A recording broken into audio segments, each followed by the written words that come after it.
Clay Treska spent the past year training for the Ironman Triathlon. Why? Because he can. Which is remarkable because 1 year ago, doctors told Treska that his testicular cancer had spread to stage 4.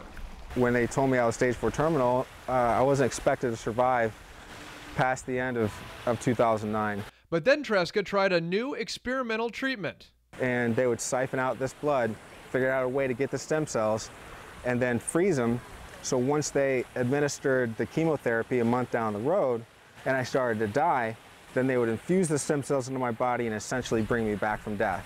When I got done with chemotherapy, my body was just really wrecked from the whole process, and I wasn't happy with where I was at. And to kind of like show my family, my friends that I can overcome anything, I decided that I was going to do an Ironman triathlon.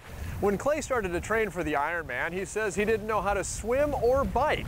And a lot of people pose the same question. What, are you crazy? I'd be crazy if I didn't try, first of all. I'm doing something that just hasn't been done before, you know? So people call me crazy. I think I share that with a lot of people from this endurance community. Treska started his training in his hospital room and eventually built himself up from 140 pounds to the 220 pounds he carries today. He also enrolled as a full-time student at SDSU this fall, where he plans to major in kinesiology. He says he has no detectable trace of cancer in his body right now and says he has a whole team of people to thank, which he calls Team Treska, for helping him reach his goal of the Ironman before November 25th.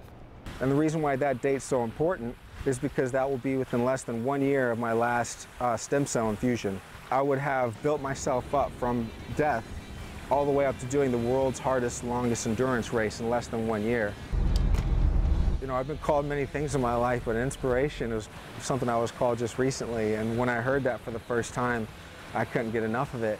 And if what I can do, whether I'm successful, whether I'm a failure, if that has the ability to help somebody out through their own trials and tribulations, then I'm going to do it.